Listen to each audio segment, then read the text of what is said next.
Hey everybody, it's Maggie from Personal Euphoria with today's plank story. So if plank is not what you'd like to do today, what I would say is do a little wrist stretch. So your elbow will point down and you'll use your other hand to pull your fingers down.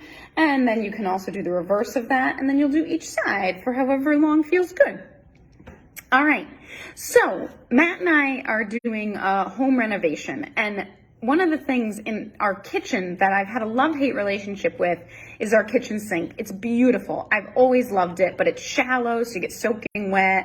The hot and cold are separate faucets, so you never have warm. You have hot or cold. It's got some cracks in it, so you have to constantly seal them or it leaks. It has some problems, and so that's coming out, and we're going to replace it with something else, but I've loved this sink, so I've also felt a little bit bad about it going away. And everyone has always told me it's soapstone, but I've never found a soapstone that looks like this. And so I was kind of like, this just must be really old soapstone. And so I was doing some research and I realized the sink is actually slate, not soapstone. And it turns out there's a handful of places in the world that deal in slate. Vermont, there used to be, maybe there still is a place in Pennsylvania, Portugal.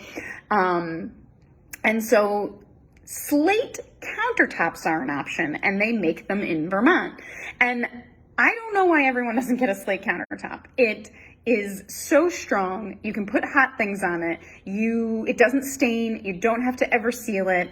It can get cut, but you can buff it out with a piece of sandpaper without damaging anything. And it's not likely to get cut, but that can happen. So anyway, this seems like a dream material. So we went up to look at this slate, and it's beautiful. I mean, you're limited, right? There's black or gray or green or this purple, which sounds terrible but looks beautiful, right? You wouldn't think purple countertops, but it's gorgeous.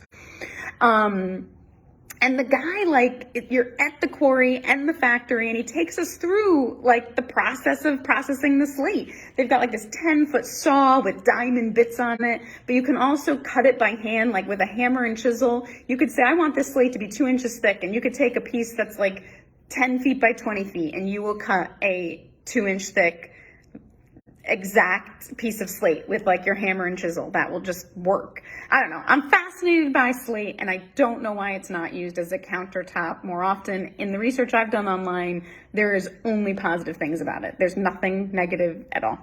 So that's your plank story. I think we'll be seeing slate counters in our future. Have a great day and keep moving.